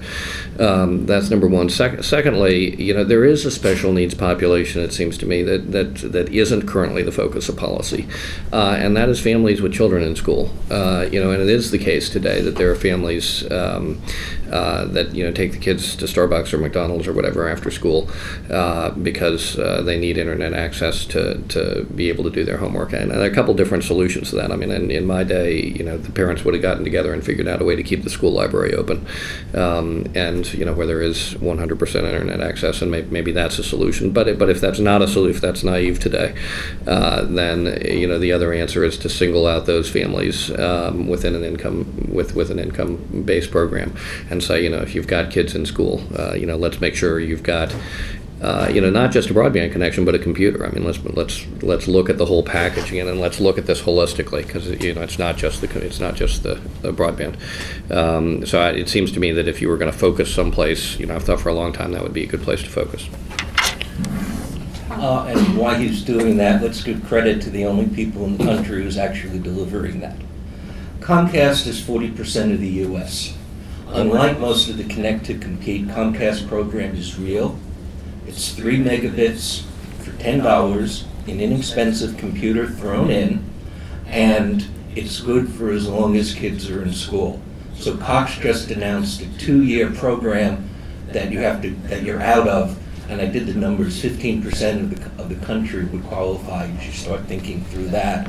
And that's nonsense. That's one of the reasons Julius didn't want to announce it.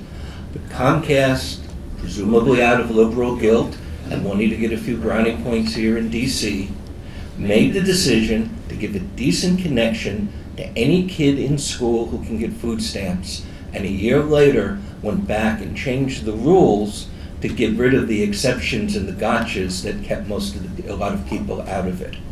So it is horrific that AT&T, Verizon, and the other folks aren't doing something like this, or the government making it happen from the point of view of, we want to be good to the poor people in this society. But I'd not tell you that what the policy should be on that. Let's get back to the other question. Another question. Another question in the back, and then over here. The panel Yeah. done with it? Yeah. I want to hear, the panel had No, plenty of they did all time. answer the question. We don't need the whole panel to answer the question. They've had plenty of time. David, Just answer it later. David, if somebody in the panel wants to answer the question, those of us who ask the question would like to hear the answer. Okay, I'm just trying to get those questions in. Okay, so, as was mentioned, $8 billion is not zero. That's true. It's also true that from the perspective of someone who has no service, you're basically at zero. The $8 billion, if it's not getting service to you, then it's not making a difference in your life. So I think that we still, the amount that we've invested so far is good, but the fact is there are still millions of people in our country that have no access whatsoever. I'm sorry, I mentioned Manhattan, Nevada. But I did mean 100% of the United States population. According to the Federal Communications Measuring Broadband Report, the SAMNOS data has 16 megabits down, 4 megabits up, being delivered today. All you got to do is go online. They'll come bring the dish to your house tomorrow. It's ready to go. There is nobody in the United States who doesn't have that service available to them for $79 a month today. And to say that there are all these millions of people who have no broadband is just not accurate. And there's got to be some facts here at some point. Anybody else want to respond to Mike's question? Okay. I'll say one quick thing. Yeah, come on in. We've long advocated that we should be expanding Lifeline and Link Up and making it technology neutral.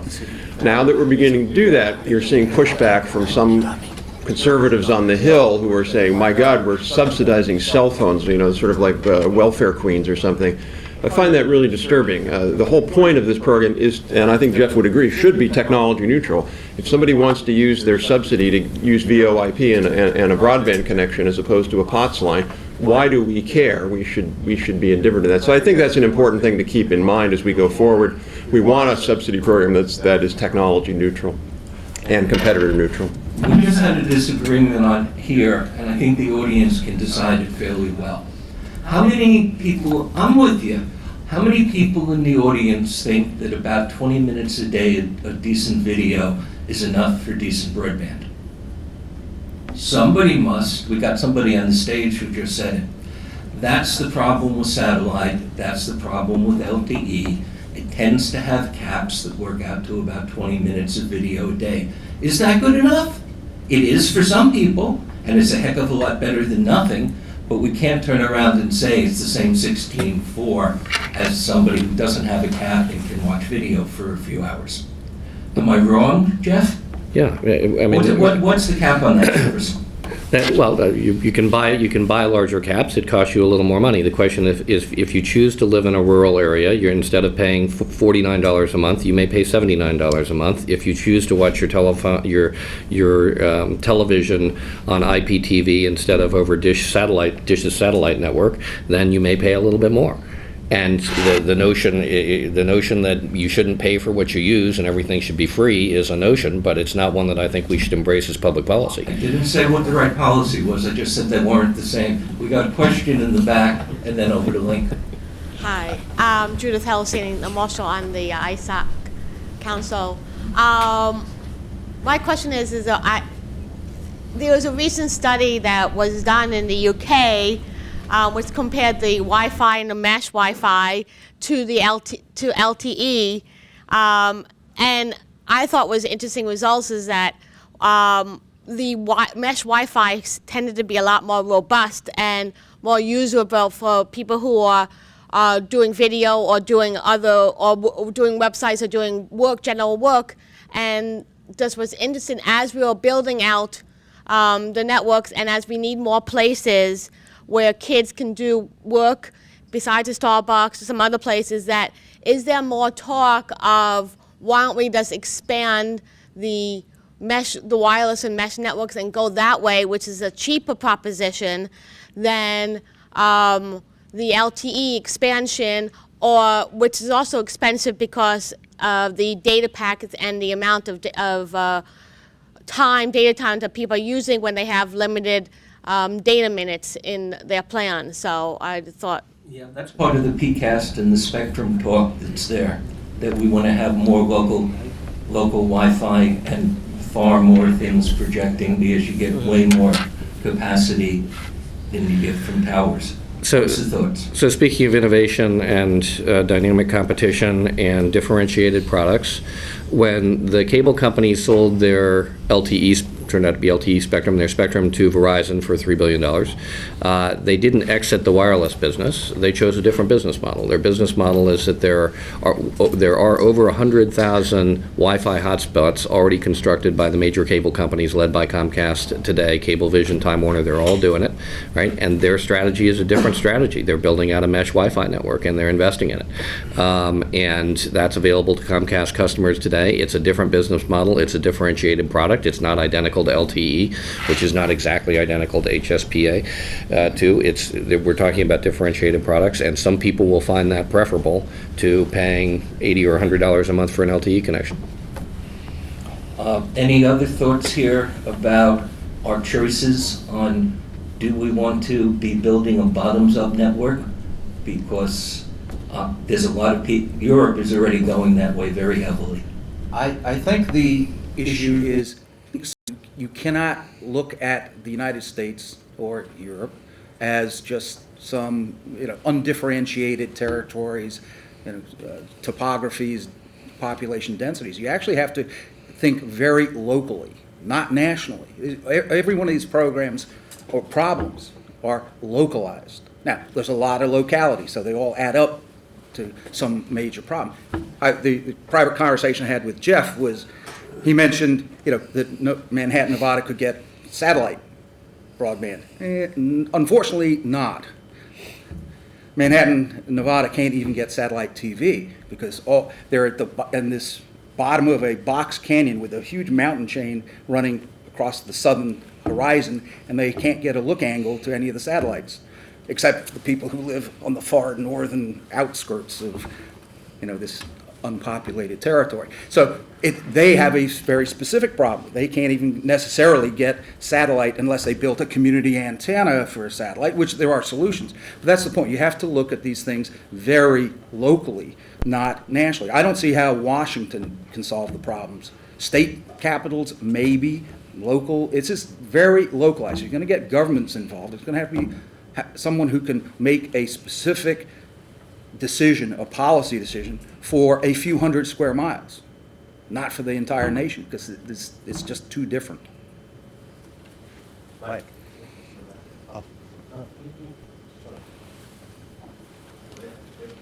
Okay.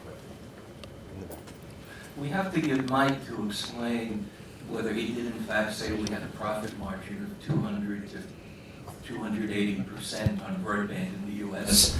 Somebody in the panel said that he said it was 4 times higher. That was Bloomberg's study. It wasn't my study. It wasn't yours. Okay. It wasn't 200%. It was the difference between 2 and 8%. No, actually, the profit margin on broadband is somewhere between 50 and 90%. No, that is not correct. That is Bernstein's point on marginal prices. And if you talk to Yeah, you ask. I just had an email from Craig Moffett announcing this morning. His number is 90%. I've been arguing it down to 70%. No, wait, this is an important point. Okay? If you're going to cite Craig Moffett on this, you can't just go talk to Craig Moffett, and what Craig Moffett is saying is at the margin. Companies don't work at the margin. They actually have to have, the last time I looked, and when I had a problem with my Verizon network, my modem broke link, and they sent me a new one for free. I actually had to talk to someone, and I assumed they were paying that person's modem, which I assumed they actually paid for that modem, and they had to repair lines when the trees went down. That's their costs. Though the marginal cost of them sending me another bit, yes, and the profits on that are high, as Craig said. But ask Craig what he really said, and he will tell you he's talking about that margin, not average. And it goes back to Jeff's point. You cannot, Microsoft is incredibly profitable because they can make a boatload of money on that new version of Windows 8. And we're ignoring all of the development costs. Sources that we don't have here in front of us to prove. So let's try to avoid that and go on to something else. Next question. My name's David King. I'm with the National Defense University. It seems to me that this argument really comes down to a difference between a business case for consumers and a taxpayer case for consumers. Jody, I think you're pushing the taxpayer case. I think that taxpayer case varies, as Robert C. Atkinson has pointed out, by locality. So how do you make the case, Jody, that the social returns or other unknown positive externalities make the taxpayer case? And I, as a taxpayer, am really interested in how you would do that. Okay, I think, forgive me if I'm misunderstanding the question, please feel free to correct me. But, so for me, the taxpayer case for consumers is all of the benefits that we all get when someone else gets access to the internet. You have to quantify that. I'm sorry, what was that? You quantify that. I'm unaware of studies that have been able to figure out how to quantify all of the positive externalities. I mean, there's any number, there's so many different avenues that you could look at. You could look at how it benefits our education system, and how do we quantify the educational benefits today, and also the educational benefits for the 5-year-olds who are in kindergarten right now. Mike brought this up earlier. There's the lack that we have right now in terms of adequate broadband service to schools and other community institutions. What's the benefit in the future, 20 years from now or 50 years from now, when they're in the workforce, and the benefits that they've gotten from having access to the internet? There's things like, what is the benefit of somebody who's able to launch a business on the internet that I get, because now I'm able to access that business on the internet? There's as we add more services, there's things like the benefits. How do you quantify the benefit of a phone network when our phone network might be all IP at some point in the future? Probably not today, probably not tomorrow, but maybe in 10 years or 20 years in the future when it's all IP.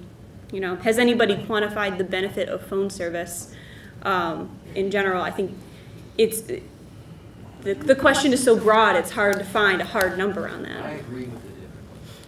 But would you not be better approaching this not from a national policy perspective, as others point? Would you not be better off approaching this issue not from a national single regulatory basis, but from a very local basis? Because the problem is largely best solved locally, as I think other speakers have pointed out. There are those who choose to live isolated, and there are those who would not choose to live isolated if they had any other way around it. That kind of policy you're talking about, I believe, has benefit. But unless we can convince taxpayers everywhere to support Manhattan, Nevada, we have a problem. Therefore, we have to look for a more localized solution. Would that be fair? Well, I think, so in terms of, there are people who choose to live in rural areas, I think that it's not impossible to convince people that we don't want a policy that requires everybody to move to the suburbs or cities, or at least the rich part of the cities, to get access to broadband. Center for Rural Strategies does a lot of great work on this, pointing out how people can live in rural areas and want to stay there and be doing socially productive things for all of us there, but at the same time want in on this infrastructure that we've all invested in. Look, if I can just respond to that quickly. I think the problem with this debate, Dave, is it tends to oscillate between people who believe that the externalities are zero, and it is a purely market-driven activity, and the externalities that are massive, in which case you're justified by pouring tons of subsidies at everything and hopefully something sticks to the wall. In our view, the reality is something much more nuanced than that. I think the justification for giving federal money to Chattanooga was zero, because they already had 100 megs. So the benefit to get to a gig, that's not where I would put mine. I don't think there are any externalities from that right now. The externalities are so small and they're vastly outweighed by the price. Same thing with, if you look at the National Broadband Plan and that hockey curve, that hockey stick curve of getting 100% wired. I mean, you're talking a massive, you remember what the number was? It's 2.5 million a home for the last 1%. Yeah, so I don't think 4/400% was brutally expensive. But so we clearly the economic case, even if you buy Metcalfe's law, which I don't buy at all, the economics just don't make any sense. The cost is vastly outweighed by even the externality benefits. So we got to be strategic and thoughtful and non-ideological about this debate. There are going to be certain places where modest subsidies are right. There are other places with certain, like I 100% agree with Jeff, a really great investment for our country would be low-income families with kids in schools, big externality benefits from that. But we just got to be smart about it and not make, in our view, broad, generalized statements. More questions from the audience. Just a point about rural, because I think Jeff made a good point about certain parts of the society that need some help from policy, potentially, school-age children, and I think rural is another area we should focus on. There's two things that have happened in rural broadband, though, that are interesting, and Jeff raised one, and that's satellite. And so just a few years ago, I think it's probably Viasat you're talking about, Jeff, Yes. but Viasat used to be a used company, now they're a separate company. They came by and visited with us last week just to kind of tell us what they're doing and so forth. And one of the interesting things they told us was that their new generation satellite, as Jeff said, can do 16 and 4, but it's also improved latency. Now, it's not good enough to do two-way video, and it's not good enough for VoIP either. But you can do video, standard definition video, quite well. And here's a point that, Dave, you probably didn't know. They actually have between midnight and 5 in the morning unlimited downloads. So That's good. I didn't know yeah, they so if were you doing want to that. download a video, a movie for the next day, you can do that anytime you want, any time of the month, and it won't violate your cap. So they actually are serving a population in a better way than was possible just a few years ago. The same thing's true with LTE that we're deploying. We're going to reach most of the population, probably a little bit more of the population of the 3G population we have today. We're at 280 million, I think, today we're reaching. And we're selling a service called Home Fusion, which is basically a fixed wireless service that is a special antenna that gets you the connection, but you get 12 to 14 megs down, 3 megs up service. And this is already obsolete old LTE, not LTE advanced with 100 megahertz, which would be several times more. Yeah, exactly. But the point is, this is available now in areas that are, and this is largely rural populations primarily, but that could, again, not get good service before. So the point really is, getting back to the economics of this industry, there's evidence that the economics in the competition industry is driving continued investment. The satellite example is one. They just put a new generation of satellites up, and they told us they're getting ready with a new generation coming up in the not-too-distant future, and LTE is another example. So, there is a lot of evidence the industry continues to invest and innovate, which is a sign that there's competition here, I think. Just on the rural, in our report, at least 2 years ago, there were 770 non-RBOC providers of fiber to the home, mostly in rural areas. Rural co-ops have a lot of fiber. It's 2 million people have fiber connections from at their homes from non-BOC. So, and the point was in the report, quoting the data gatherer, these providers, talking about the rurals, have also been aided by loans and subsidies such as rural broadband loans and universal service funds. So if you get these things targeted to the right place, there's no reason, at least in some rural markets, that fiber to the home is quite doable and has been done and is becoming quite prevalent. You may not get to Manhattan, Nevada for a while, although my data there is 2 years old, so I need to double check. Maybe they've got a grant and now they've, And if they get to Springfield, Vermont, where 600 homes have gigabit service from Vermont Telephone, and this is why this is interesting, at $35 a month, the exact same price as DSL. It'll probably be in the Wall Street Journal later today, and I consulted on the build. That's how you would build a network today. The price is $35 instead of the $70 because they got the stimulus money, and in order to get the stimulus money, they promised to give it back to customers in lower prices. I wish we all could have that kind of service. But the stimulus is now history, and the need for spending that kind of government money is now past, if it ever was legitimate. And Dave, the question I think you have to ask is, beyond connecting the police station, the fire station, the hospital, the school, why are we taking money out of taxpayer pockets all across the country, in a country in which median incomes, at least cash incomes, are not going up, in order that people that can have 8G TV to support high definition wall-sized television sets? Because that's the use today. And why is it that we've singled out Springfield, Vermont? And the reason is that Pat Leahy's a senator, and he's a powerful senator, right? And so the bottom line is that for the same reason we subsidize Tesla and Fisker and Solyndra, we're subsidizing other boondoggles, and that's all it is. I'm all in favor of Manhattan, Nevada, getting a few $100,000 or $1 million, whatever it costs, to get a community antenna so that they've got a reasonable broadband service. But this is just a boondoggle. Jeff, we're not disagreeing. I was just called a radical right-winger down in Sydney, Australia, because I said it might be sensible not to put in gigabit fiber because it was too expensive. But it's worth coming back with the understanding of the technology. Right now, the technology has moved on. Just as your computer is cheaper and faster than it used to be, so are communications network.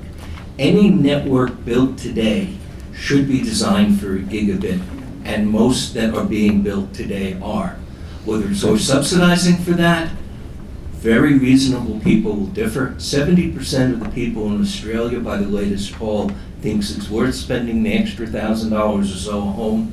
30%, including the guy who's about to take over after the election in September, thinks it's not. Reasonable people disagree. I'm talking too much. Let's go to the audience. My name is Ricardo Bird with the National Association of Neighborhoods. In the 50s, there was a similar discussion. Should we build an interstate highway system? It was primarily a state and local function. The way that was overcome, it was indicated that it was in the national security interests of the U.S. Does the panel feel that that is a better argument in terms of guaranteeing the sustainability of the U.S. as being a #1 global power, that we must build not for what's good enough for today, but what may be necessary in the future? Who wants to come in first? Jody, it's your turn. Well, I'll say that, I think forward thinking, that is the right policy to have. We don't want to build the networks that are, just good enough for the things that we know of today or yesterday. We want to build a network that can handle all the things that we want to do in the future. Telemedicine or something like that. Right now, we're struggling just to get the network that can support that kind of service to all of the institutions.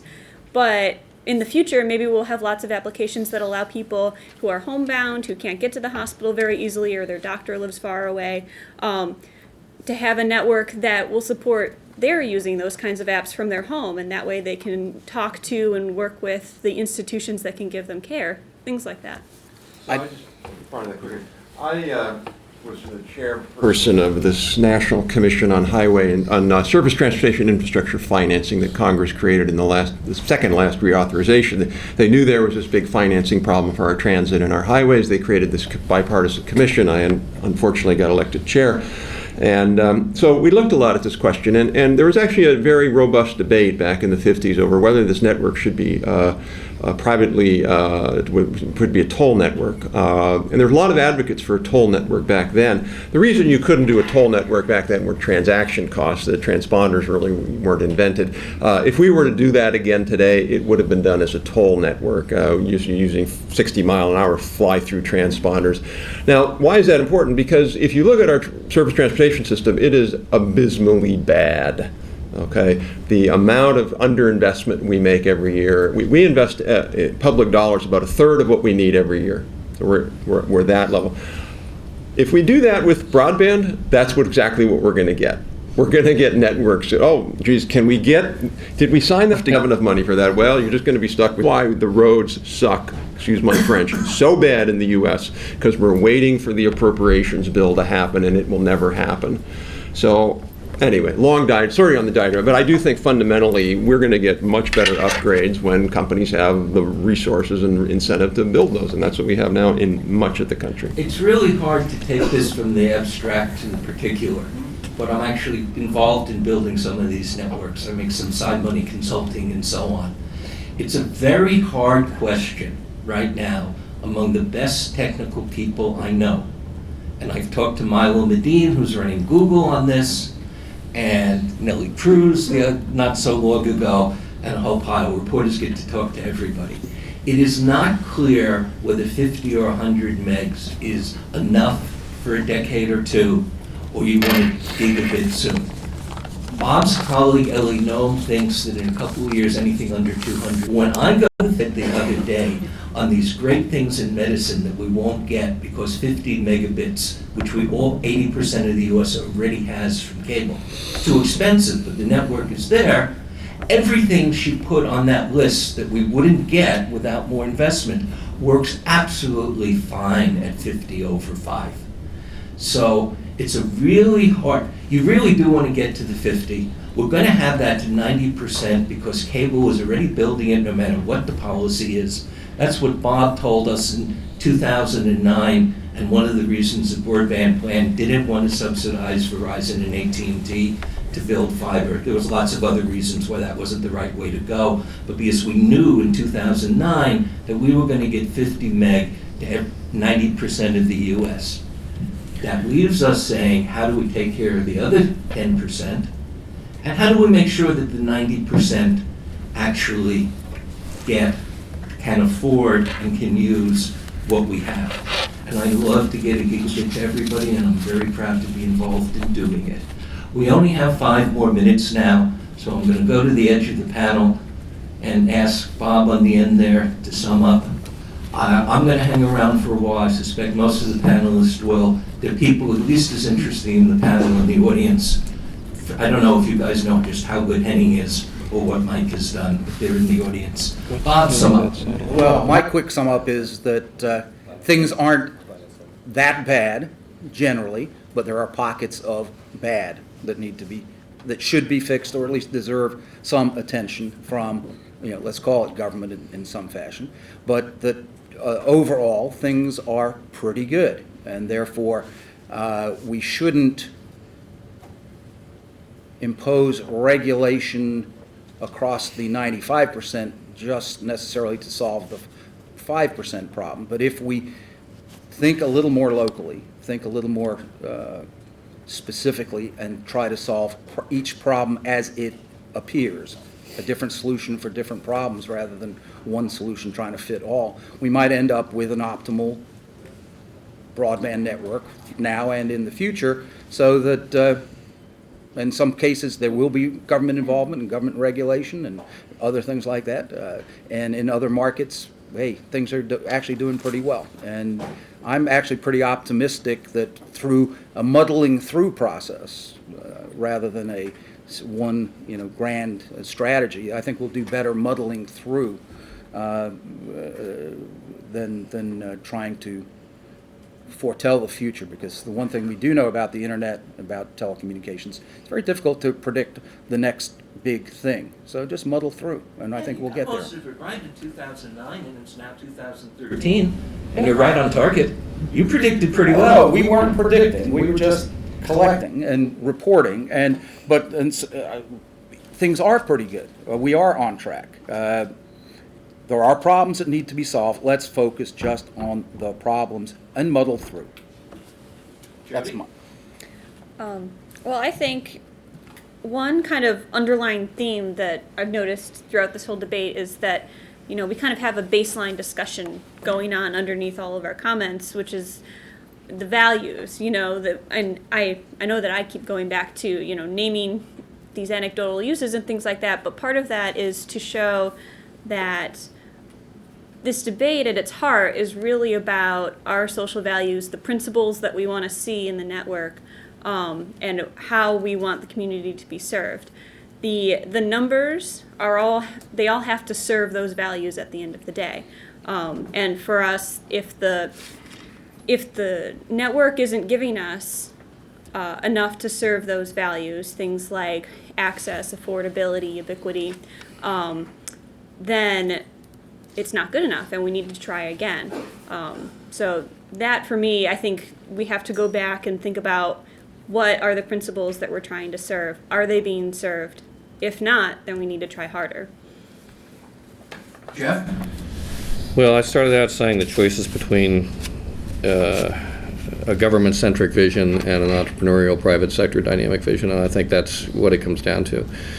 Whose values are being served? The values of the American people as individuals, or the values of people sitting here in Washington who want to impose a gigabit on this, or some other kind of value on that? And I something as important as the internet is a little bit of a scary thing to do. It's also just empirically not been an effective thing to do. So if you I know Dave is back from Australia. The National Broadband Project in Australia was launched 4 or 5 years ago, I think 5 years ago. They're now promising to get to complete the project by 2021. Broadband speeds in Australia declined precipitously, fell sharply in Australia during 2012, according to the latest Akamai report. So when you turn it over to government, you don't get the results you dreamed about or you wanted, or in pursuit of your values. What you get is the opposite of that. You get Tesla, Solyndra, and Fisker, and we can't afford to do that to our internet. All right, well, first of all, thank you for having me here today. I just would associate myself with Robert C. remarks. I think sort of Lindblomian incrementalism is a very good way to go when you're dealing with an industry and a technology that's fundamentally dynamic. We don't know what's going to happen, so we can't get too far ahead of ourselves. We just got to keep pivoting and moving. Having said that, I think the three biggest challenges we have is, one is spectrum. We've got to get more spectrum, particularly full closure. Give it up. Give it up. Give it up. We have the technical means You're to the problem. share it. Actually, we don't. The sharing is we issued a thing on sharing. Sharing is useful, but it's not enough. And the problem with sharing is it lets you off the hook, and you're wasting certain spectrum. And sharing can be part of it, but you got to do that. The second thing is, and broadcaster spectrum. The second thing is we need to get the IP transition right. And in a panel we did yesterday, Blair Levin, I think, had the absolutely right point. Just as we had a DTV transition, we needed a copper certain date transition where you just can stop and cut them. And then the last point, and to me the most important one, is we have to be better and smarter about adoption and digital literacy. We've got to think through that and figure out how to get. We need to get from 60 to, or excuse me, we need to get from 70 to 80 in the next 5 years, and then even higher. Yeah, unfortunately, every program we watched and funded through NTIA to try to improve adoption was a miserable failure, and anything that's been looked at conscientiously in that set really did very, very badly. We have not found a way to make that work, no matter how much we think it would be great to do that. I am going to wrap up by saying that we just saw... What, Jody? Jody had her chance. I spoke. Jody got in. I'll speak again. No, if they think you're interesting, they'll come up and ask you right now. Okay, we had an ideological debate here. Some of us, obviously the U.S. is just as good as many, better in some ways, and not as good as the best in many other ways. Nellie Cruz, he was quoting there in December, was telling me that the U.S. prices are twice as high as European. She's exaggerating, but by and large there's a gap, and we really are higher, and I know the original data.